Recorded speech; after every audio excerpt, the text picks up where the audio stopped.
Hello students, आज आप लोगों को हम फिजिक्स स्टार्ट करेंगे और फिजिक्स में जो आपका सबसे पहले लेक्चर में हम चैप्टर स्टार्ट करेंगे वो आपको इलेक्ट्रिक चार्ज के बारे में बताएंगे। तो इलेक्ट्रिक चार्ज, जिसको हम वैद्युत आवेश नाम देते हैं, वैद्युत आवेश यानी इंग्लिश में इसको हम इलेक्ट्रिक चार्ज नाम देते हैं। यानी विद्युत आवेश हिंदी में बोलते हैं और इंग्लिश में इसको हम इलेक्ट्रिक चार्ज बोलते हैं। तो ये वैद्युत आवेश या फिर इलेक्ट्रिक चार्ज होता क्या है? अगर हम आज से करीब 250 या 250 नहीं, करीब 2500 या 3000 साल पीछे चले जाएं, यानी अब से लगभग 2600 वर्ष पहले चले जाएं, पीछे चले जाएं, तो एक यूनानी दार्शनिक यानी यूनानी फिलासफर थे जिन्होंने चार्ज के बारे में स्टडी करना शुरू किया। तो इन्होंने सबसे पहले क्या अंबर नाम का एक सब्सटेंस लिया और उसको फर, दूसरा सब्सटेंस है, एक सब्सटेंस मान लेते हैं ये अंबर है और दूसरा ये फर है।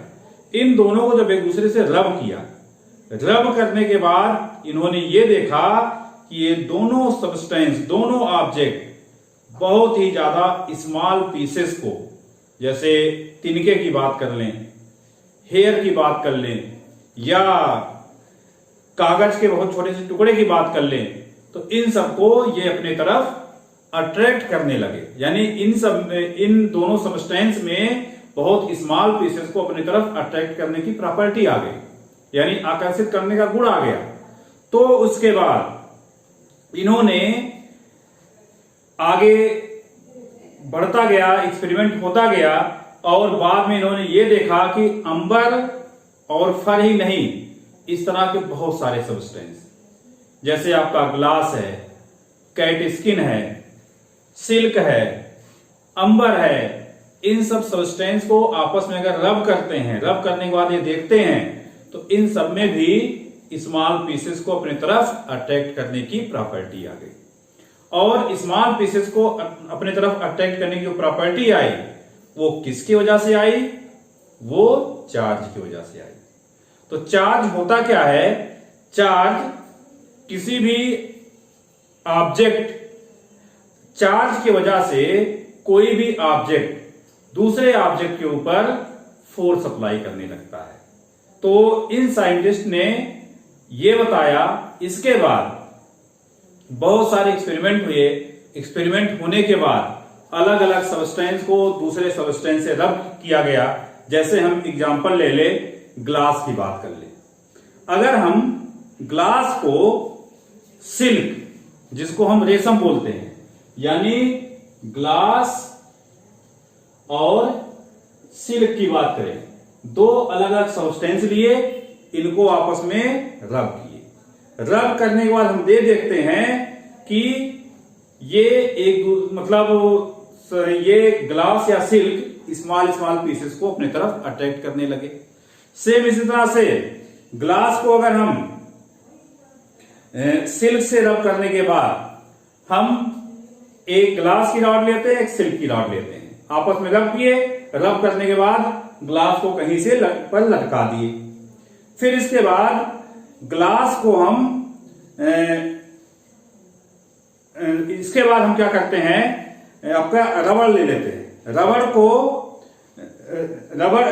ग्लास की छड़ को हम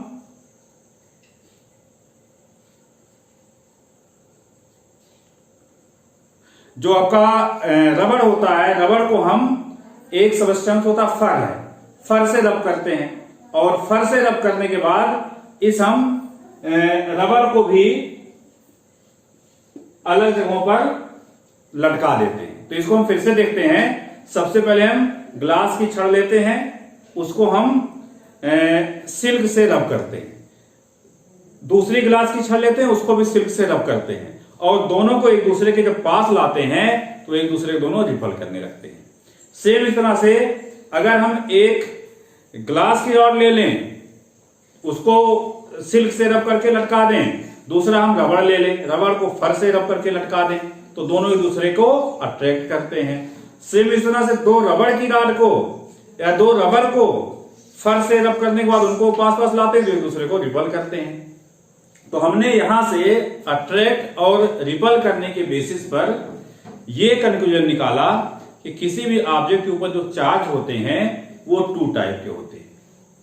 एक चार्ज को पॉजिटिव चार्ज नाम दिया गया, दूसरे चार्ज को निगेटिव चार्ज नाम दिया गया। और यहां पर यह भी देखा गया कि अगर दोनों चार्ज समान नेचर के हैं तो वे एक दूसरे को रिपल करते हैं, यानी प्रतिकर्षित करते हैं। जैसे अभी हमने क्या बताया, ग्लास की दो रॉड लिए, दोनों रॉड को सिल्क से रब किया और एक दूसरे के पास ले आए, तो वे दोनों एक दूसरे को रिपल किए। अगर हम दो रबड़ की रॉड ले लिए, उसको फर से रब किए, तो वे दोनों भी एक दूसरे को रिपल किए, क्योंकि ग्लास रॉड को अगर हम सिल्क से रब करेंगे तो ग्लास रॉड चाहे 2 ले, 4 ले, 6 ले, सबके ऊपर सेम चार्ज आएगा। और अगर रबड़ की बात करें, रबड़ को जब फर से रब करेंगे, जितने रबड़ लेंगे सबके ऊपर सेम चार्ज आएगा। तो चाहे दो ग्लास की रॉड लिए थे, चाहे दो रबड़ की रॉड लिए थे, दोनों क्या कर रहे थे, एक दूसरे को रिपल कर रहे थे। लेकिन एक ग्लास की रॉड और एक रबड़ लिए तो दोनों एक दूसरे को अट्रैक्ट करने लगे। तो इसी पॉइंट को लेकर कंक्लूजन निकाला गया कि चार्ज टू टाइप के हैं, एक पॉजिटिव एक निगेटिव। पॉजिटिव चार्ज एक दूसरे को रिपल करेंगे, निगेटिव चार्ज एक दूसरे को रिपल करेंगे, और एक पॉजिटिव एक निगेटिव होगा, दोनों एक दूसरे को अट्रैक्ट करेंगे। तो ये साइंटिस्ट ने एक्सपेरिमेंट करके बताया। तो ये आपका, और इसमें यह भी आपको देखना है, जैसे कुछ ऑब्जेक्ट के ऊपर जो चार्ज होते हैं वो स्टेशनरी कंडीशन में होते हैं। तो जो चार्ज किसी भी ऑब्जेक्ट के ऊपर स्टेशनरी कंडीशन में होंगे उनको हम स्टैटिक चार्ज बोलेंगे, और यानी उसको स्थिर आवेश बोलेंगे। और जो चार्ज किसी भी ऑब्जेक्ट के ऊपर मूवेबल कंडीशन में होंगे, एक प्लेस से दूसरे प्लेस तक जा रहे होंगे, उसको हम मूविंग चार्ज या मूवेबल चार्ज बोलते हैं। तो अगर हम किसी भी स्थिर चार्ज, स्टैटिक चार्ज के बारे में स्टडी कर रहे हैं, तो आपका स्टैटिक इलेक्ट्रोसिटी नाम देते हैं। यानी हम यहां पर स्टैटिक इलेक्ट्रोसिटी की स्टडी कर रहे हैं, जिसमें हम स्थिर चार्ज के बारे में स्टडी करेंगे। और अगर कहीं पर साइंस में हम मूवेबल चार्ज के बारे में स्टडी कर रहे हैं, तो उसको हम करंट इलेक्ट्रिसिटी नाम देते हैं। करंट इलेक्ट्रिसिटी के बारे में भी आपको पढ़ना है, उसको हम आगे के लेक्चर में बताएंगे। तो हम यहाँ पर स्टैटिक इलेक्ट्रिसिटी के बारे में पढ़ रहे हैं। स्टैटिक इलेक्ट्रिसिटी में किसी भी ऑब्जेक्ट के ऊपर चार्ज स्थिर रहता है, वो गति नहीं करता, रेस्ट पोजीशन में रहता है। और किसी भी ऑब्जेक्ट के ऊपर चार्ज प्रोड्यूस कैसे होता है, अगर दो ऑब्जेक्ट को हम एक दूसरे से रब कर रहे हैं तो उनके ऊपर चार्ज प्रोड्यूस होता है। अब ऑब्जेक्ट के ऊपर चार्ज प्रोड्यूस कैसे हो रहा, प्रोड्यूस हुआ कि नहीं हुआ, हम उसको जानेंगे कैसे। तो इसके लिए किसी भी ऑब्जेक्ट को अगर उसके ऊपर चार्ज प्रोड्यूस्ड है तो वो दूसरे ऑब्जेक्ट के ऊपर फोर्स अप्लाई करेगा। अगर फोर्स अप्लाई कर रहा है तो हम समझ जाएंगे कि उसमें से हो सकता दोनों के ऊपर चार्ज हो सकता किसी एक के ऊपर चार्ज हो। अगर एक ऑब्जेक्ट के ऊपर चार्ज है, दूसरे ऑब्जेक्ट के ऊपर चार्ज नहीं है, चाहे वो जिस ऑब्जेक्ट के ऊपर चार्ज है वो चाहे पॉजिटिव चार्ज हो चाहे निगेटिव चार्ज हो, तो वो हमेशा दूसरे ऑब्जेक्ट को अट्रैक्ट करेगा। और अगर दोनों ऑब्जेक्ट के ऊपर चार्ज है तो उस केस में अगर चार्ज अपोजिट है तो दोनों एक दूसरे को अट्रैक्ट करेंगे यानी आकर्षित करेंगे। और अगर चार्ज सेम नेचर का है तो दोनों एक दूसरे को रिपल करेंगे यानी प्रतिकर्षित करेंगे। अब अगर हम इस चार्ज की स्टडी इलेक्ट्रॉन थ्योरी की बेसिस पर करें तो इलेक्ट्रॉन थ्योरी ऑफ इलेक्ट्रिफिकेशन यानी आवेशन का इलेक्ट्रॉन सिद्धांत क्या होता है उसको देखते हैं। तो ये तो रब करने की बेसिस पे हुआ, एक दूसरे को रब कर रहे हैं तो चार्ज प्रोड्यूस हो रहा है। इलेक्ट्रॉन थ्योरी क्या कहती है, इलेक्ट्रॉन थ्योरी के बेसिस पर अगर हम चार्ज की स्टडी करें तो साइंटिस्ट ने यह बताया कि कोई भी सबस्टेंस ले लें यानी कोई भी पदार्थ ले लें तो बहुत ही छोटे छोटे कणों से मिलकर बना होता है, यानी स्मॉल पार्टिकल से मिलकर बना होता है। और उस स्मॉल पार्टिकल को हम एटम नाम देते हैं, यानी उस स्मॉल पार्टिकल को हम परमाणु नाम देते हैं।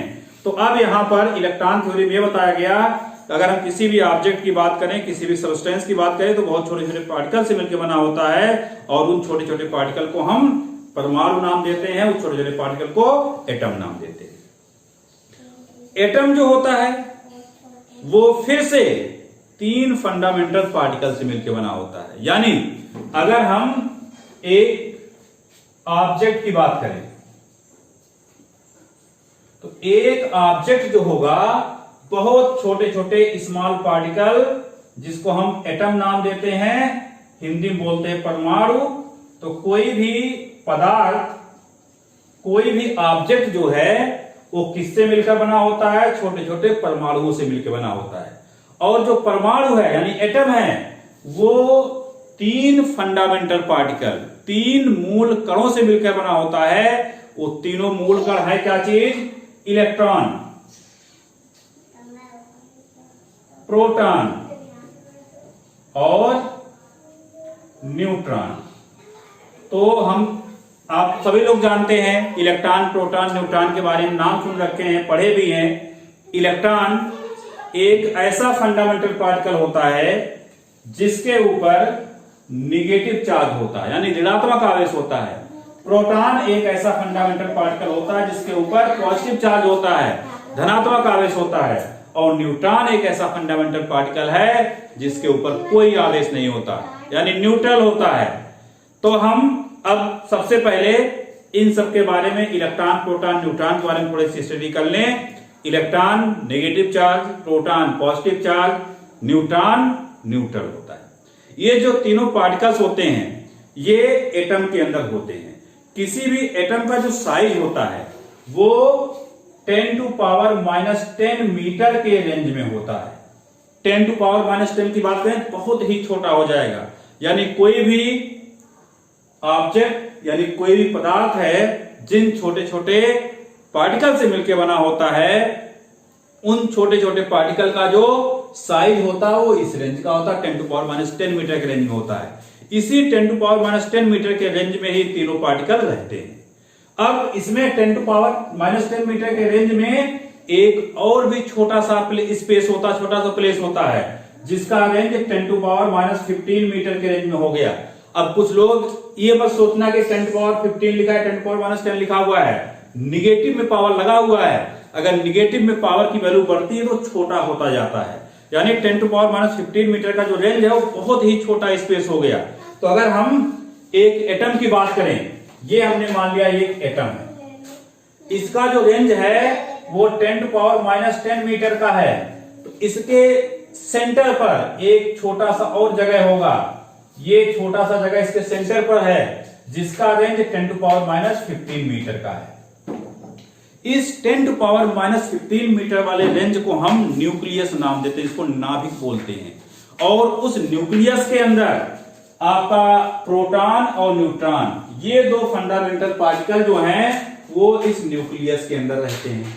और जो तीसरा फंडामेंटल पार्टिकल इलेक्ट्रॉन है वो इस न्यूक्लियस के चारों तरफ डिफरेंट एनर्जी लेवल की ऑर्बिट होती है, यानी अलग अलग ऊर्जा स्तर की कक्षाएं होती हैं। तो वो डिफरेंट एनर्जी लेवल की जो ऑर्बिट होती है उसके अंदर इलेक्ट्रॉन लगातार घूमता रहता है। इसमें जो प्रोटॉन न्यूट्रॉन होते हैं इनका जो मास होता है वो 10⁻27 kg के रेंज में होता है। यानी ये प्रोटॉन और न्यूट्रॉन का जो मास है यानी द्रव्यमान वो 10⁻27 kg के रेंज में होगा, और इलेक्ट्रॉन का जो मास होगा वो 10⁻31 kg के रेंज में होगा। तो यहां पर इलेक्ट्रॉन प्रोटॉन जो होते हैं भारी होते हैं, प्रोटॉन न्यूट्रॉन भारी होते हैं और इलेक्ट्रॉन हल्का होता है।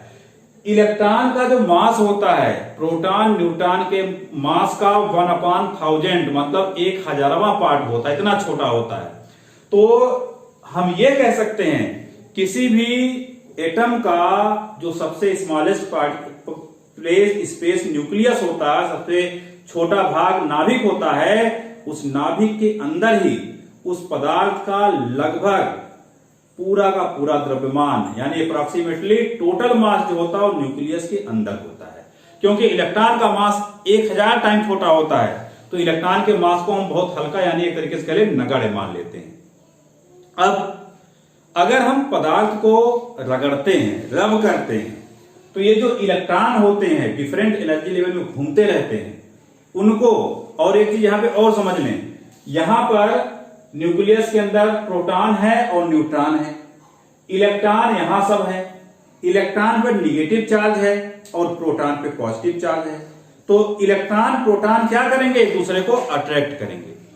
मतलब प्रोटॉन इलेक्ट्रॉन को अपनी तरफ खींचता है। जिस फोर्स से प्रोटॉन इलेक्ट्रॉन को अपनी तरफ खींचता है, अट्रैक्ट करता है, उस फोर्स को हम न्यूक्लियर फोर्स बोलते हैं। तो न्यूक्लियर फोर्स जो होता है वो अट्रैक्टिव नेचर का होता है और उसी फोर्स से इलेक्ट्रॉन न्यूक्लियस से बंधा रहता है और उस न्यूक्लियस की तरफ घूमता रहता है। अगर हम बाहर से इलेक्ट्रॉन को इतनी एनर्जी दे दें कि वो एनर्जी प्रोटॉन के द्वारा अप्लाई किए गए न्यूक्लियस फोर्स से ज्यादा फोर्स अपोजिट डायरेक्शन में अप्लाई कर दे, तो इलेक्ट्रॉन यहां से बाहर निकल जाएगा।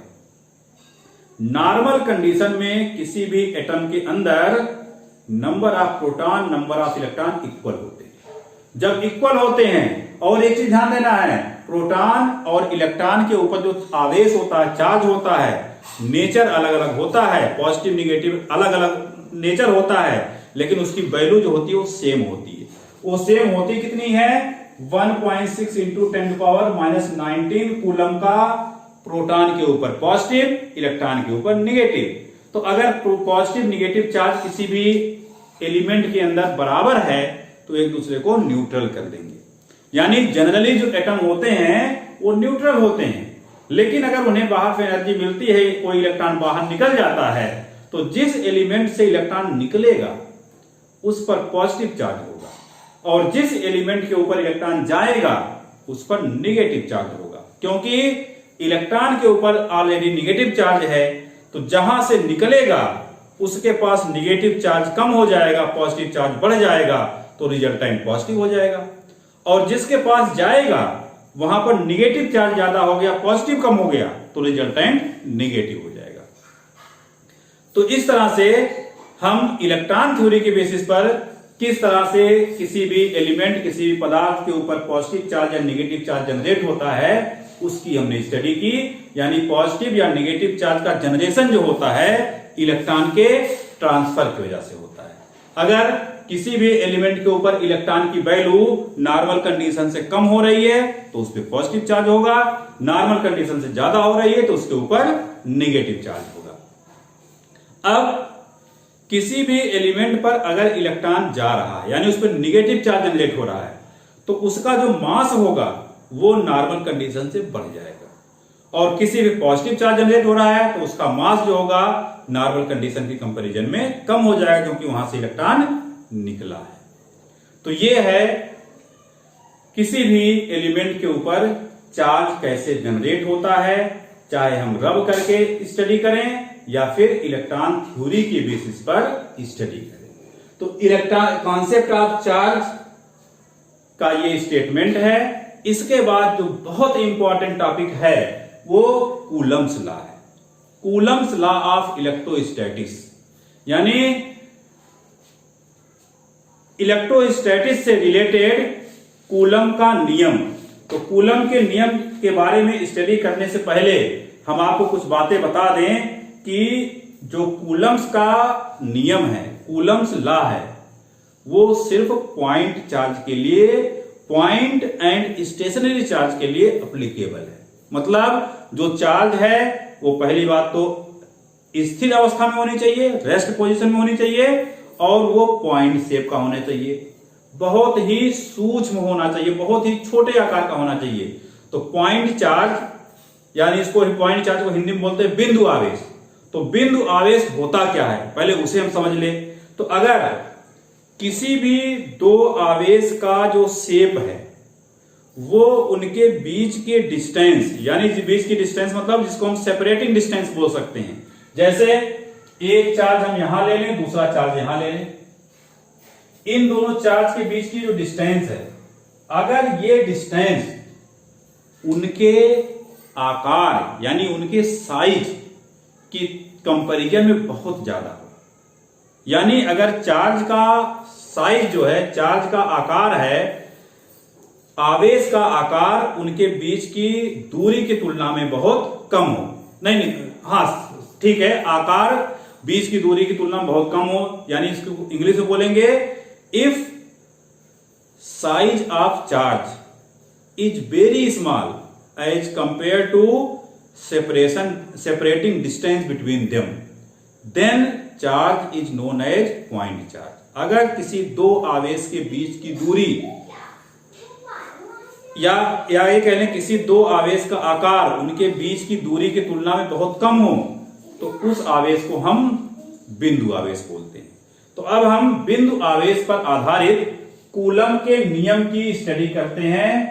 तो कूलम का नियम या कूलम्स लॉ क्या कहता है कि दो स्थिर बिंदु आवेशों के बीच, यानी हम ये दो पॉइंट चार्ज लेते हैं, एक पॉइंट चार्ज जहां पे रखा उसको ए नाम देते हैं, दूसरा पॉइंट चार्ज जहां पे रखा उसको बी नाम देते हैं, इनके बीच की डिस्टेंस को आर ले लेते हैं। ए पॉइंट पर जो पॉइंट चार्ज है उसके ऊपर चार्ज की वैल्यू यानी आवेश के मान को हम Q1 से रिप्रेजेंट कर देते हैं और बी पॉइंट में जो चार्ज है उसके पे आवेश को Q2 से रिप्रेजेंट करते हैं। चार्ज की वैल्यू को हम स्मॉल q से या कैपिटल Q से रिप्रेजेंट करते हैं। तो दो पॉइंट चार्ज के बीच, अब अगर दोनों पॉइंट चार्ज सेम नेचर के हैं, यानी दोनों पॉजिटिव या दोनों निगेटिव हैं, तो उनके बीच में प्रतिकर्षण बल लगेगा। एक पॉजिटिव है एक निगेटिव, तो उनके बीच में आकर्षण बल लगेगा। तो अब हम कूलम्स लॉ के स्टेटमेंट के बारे में आते हैं, पहले हिंदी में फिर इंग्लिश में। तो दो स्थिर बिंदु आवेशों के बीच लगने वाला आकर्षण अथवा प्रतिकर्षण बल, दोनों को हम पॉजिटिव ले लेते हैं, तो यहां पर जो फोर्स का नेचर होगा वो प्रतिकर्षण का हो जाएगा और ये इधर को दिखा देंगे। अगर इसी में दोनों को निगेटिव ले लेंगे तब भी प्रतिकर्षण बल इधर को ही होगा, और एक पॉजिटिव एक निगेटिव ले लें, जैसे यहां पर प्लस Q1 ले लें और यहां पर माइनस Q2 ले लें, तो इस केस में जो फोर्स का डायरेक्शन हो जाएगा वो आपका ये हो जाएगा, यानी यहां पर प्रतिकर्षण बल है, यहां पर भी आकर्षण बल है। तो दो स्थिर बिंदु आवेशों के बीच लगने वाला आकर्षण अथवा प्रतिकर्षण बल, यानी आकर्षण अथवा प्रतिकर्षण बल F है, दोनों आवेशों के मात्राओं के गुणनफल के अनुक्रमानुपाती, दोनों आवेशों के मात्राओं के गुणनफल यानी Q1 Q2 के गुणनफल के अनुक्रमानुपाती और उनके बीच की दूरी के वर्ग के व्युत्क्रमानुपाती होता है। यही कूलम का नियम है। तो कूलम के नियम को एक बार फिर से सुनिए, दो स्थिर बिंदु आवेशों के बीच लगने वाला आकर्षण अथवा प्रतिकर्षण बल दोनों आवेशों के मात्राओं के गुणनफल के अनुक्रमानुपाती और उनके बीच की दूरी के वर्ग के व्युत्क्रमानुपाती होता है, यानी F directly proportional Q1 into Q2 and F inversely proportional 1/r²।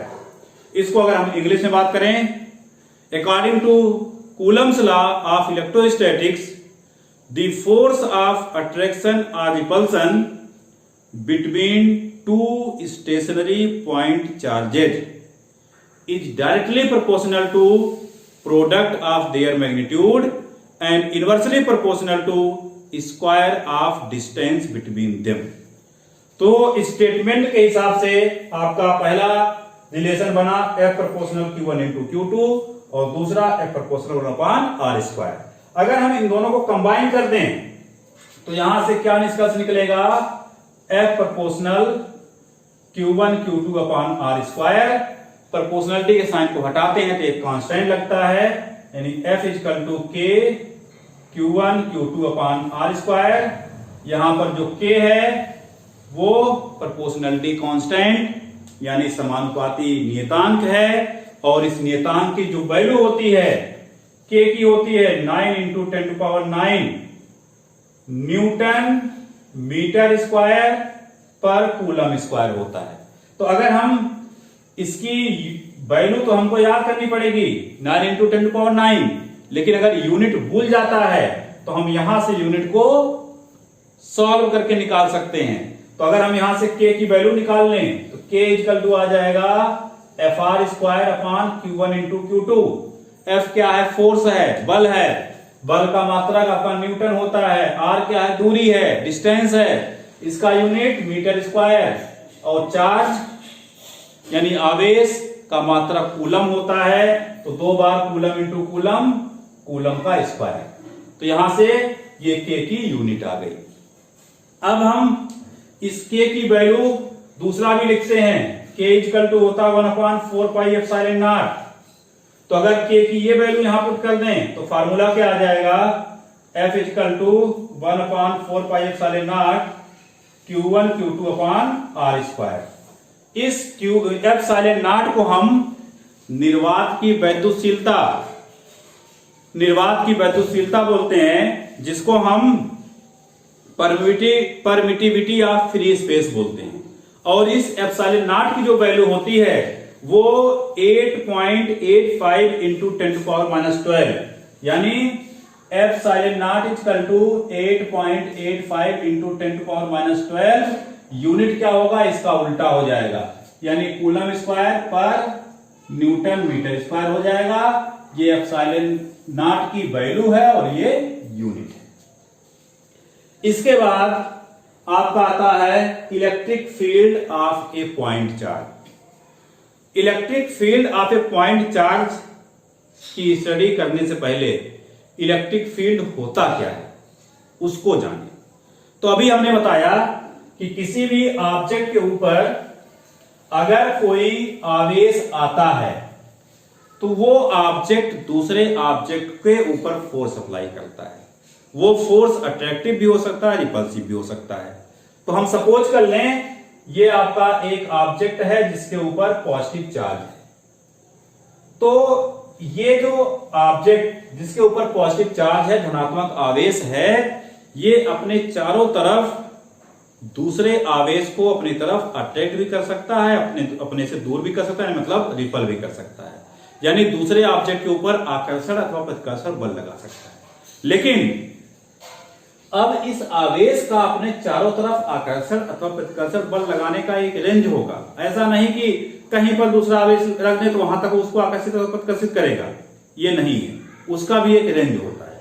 तो मान लेते हैं ये एक धनात्मक आवेश है, पॉजिटिव चार्ज है, ये अपने चारों तरफ ये इतने रेंज में दूसरे आवेश को, मतलब दूसरा आवेश यहां रख दे, यहां रख दे, यहां रख दे, कहीं भी रख दें तो उसके ऊपर बल लगा रहा है, आकर्षित कर रहा है, प्रतिकर्षित कर रहा है। यहां पे रखने पर कोई फर्क नहीं पड़ रहा है। तो किसी भी आवेश के चारों तरफ का वो क्षेत्र जहां पर दूसरा आवेश उसके आकर्षण अथवा प्रतिकर्षण बल का अनुभव करता है, पहले आवेश का वैद्युत क्षेत्र कहलाता है। ठीक है, तो हम इस आवेश के वैद्युत क्षेत्र के बारे में स्टडी कर रहे हैं। तो इस आवेश को हम सोर्स चार्ज बोलेंगे, जिसकी वजह से क्षेत्र उत्पन्न हो रहा, वैद्युत क्षेत्र उत्पन्न हो रहा है। तो हमें यहां पर वैद्युत क्षेत्र यानी इलेक्ट्रिक फील्ड से मतलब है।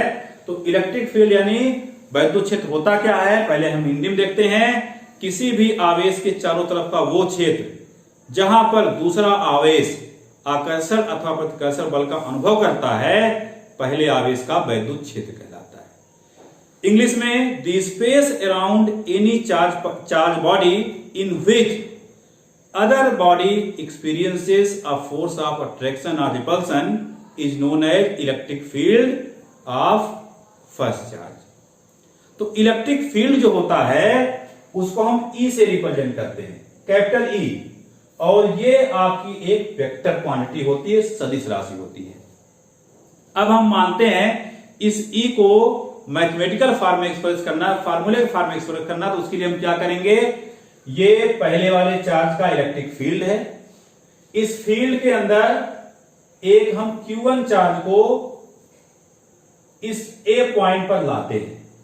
तो ए पॉइंट पे लाने पर हम मान लेते हैं ये इसके ऊपर F फोर्स अप्लाई कर रहा है जो रिपल्सिव नेचर का है। तो इस फोर्स और इस चार्ज का जो रेशियो होता है, रेशियो मतलब F/Q1, तो इस फोर्स और इस चार्ज का जो रेशियो होगा, वही रेशियो ही इस पॉइंट का क्या होगा, इलेक्ट्रिक फील्ड होता है। अब इस इलेक्ट्रिक फील्ड की डेफिनेशन को आसान करने के लिए हम क्या करते हैं, यहां पर जो चार्ज लेते हैं उसको क्यू नॉट से रिप्रेजेंट करते हैं। क्यू नॉट, ये क्यू नॉट एक टेस्ट चार्ज होता है। अब टेस्ट चार्ज क्या होता है ये भी सुन लीजिए। टेस्ट चार्ज एक ऐसा चार्ज होता है जिस पर चार्ज की वैल्यू बहुत ही स्मॉल होती है। बहुत ही स्मॉल क्यों लेते हैं, वो इसलिए लेते हैं, स्मॉल चार्ज होगा तो पहले वाले चार्ज बॉडी की जब फील्ड के अंदर उसको रखेंगे तो उसके फील्ड के ऊपर कोई इफेक्ट ना डाले। तो ये आपका टेस्ट चार्ज होता है और इस टेस्ट चार्ज की वैल्यू को 1 कूलम ले लेते हैं। तो अगर टेस्ट चार्ज की वैल्यू को 1 कूलम ले लें तो यहां से E equal to F upon Q naught के फार्मूले में जब इसको 1 कूलम रखेंगे तो E इक्वल टू एफ आ जाएगा, यानी इलेक्ट्रिक फील्ड जो हुई वो फोर्स के इक्वल हो गई। तो अब इसके डेफिनेशन बताने के लिए हम क्या बताएंगे कि किसी भी आवेश के वैद्युत क्षेत्र में किसी भी बिंदु का जो वैद्युत क्षेत्र की तीव्रता होती है वो उस बिंदु पर रखे एकांक परीक्षण आवेश के ऊपर लगने वाले बल के बराबर होती है। यानी इंटेंसिटी ऑफ इलेक्ट्रिक फील्ड, वैद्युत क्षेत्र की तीव्रता, intensity of electric field at a point inside electric field is equal to force experienced by a unit positive test charge at that point. मतलब इस पॉइंट पर एकांक धन परीक्षण आवेश को रखने पर जो जितना फोर्स का वो आभास करता है वो फोर्स ही उस पॉइंट का वैद्युत क्षेत्र की तीव्रता होती है। यानी यूनिट पॉजिटिव टेस्ट चार्ज को उस पॉइंट पर रखने पर जितने फोर्स को एक्सपीरियंस करता है उस फोर्स की वैल्यू ही इस पॉइंट के इंटेंसिटी ऑफ इलेक्ट्रिक फील्ड होती है। अब electric field due to a point charge की बात करें। देखिए हम ये सपोज कर लेते हैं पॉइंट ए है, यहां पर एक पॉइंट चार्ज क्यू रखा है। इस क्यू चार्ज की वजह से कहीं दूसरे पॉइंट पर हम इंटेंसिटी ऑफ इलेक्ट्रिक फील्ड की स्टडी करना चाह रहे हैं तो इस क्यू चार्ज से आर डिस्टेंस पर एक पॉइंट बी है जहां पर हम एक small test charge Q naught को लाकर रख देते हैं। अब इस स्मॉल टेस्ट चार्ज को लाकर रखने पर यहां पर इंटेंसिटी ऑफ इलेक्ट्रिक फील्ड की वैल्यू फाइंड करनी है, तो वैल्यू क्या होगी उसको हम देखते हैं। तो सबसे पहले अगर ये दो चार्ज रखे हुए हैं, इनके बीच की डिस्टेंस आर है, हम यहां कूलम्स लॉ को अप्लाई कर दें तो कूलम्स लॉ से इनके बीच जो फोर्स होगा वो हम पहले बता चुके हैं, F equal to 1/4πε0 q naught upon r square हो जाएगा। ये तो कूलम्स लॉ से फोर्स आ गया। अब इंटेंसिटी ऑफ इलेक्ट्रिक फील्ड की डेफिनेशन से इस पॉइंट पर intensity of electric field E equal to F upon Q naught होता है। इस फार्मूले में F की वैल्यू अगर हम ऊपर से रख दें तो क्या आ जाएगा, E equal to 1/4πε0 q naught upon r square whole upon Q naught cancel, बचा क्या, E equal to 1/4πε0 q upon r square. तो ये एक पॉइंट चार्ज की वजह से किसी दूसरे पॉइंट पर इंटेंसिटी ऑफ इलेक्ट्रिक फील्ड का फार्मूला हुआ। तो इस तरह से आज के लेक्चर में इतना ही। आगे का टॉपिक नेक्स्ट लेक्चर में कराएंगे। इसको आप लोग कायदे से रिवाइज करिएगा। कहीं कोई डाउट होगा तो नेक्स्ट लेक्चर को उसको हम फिर से एक्सप्लेन करेंगे। आज के लिए इतना ही। Thank you.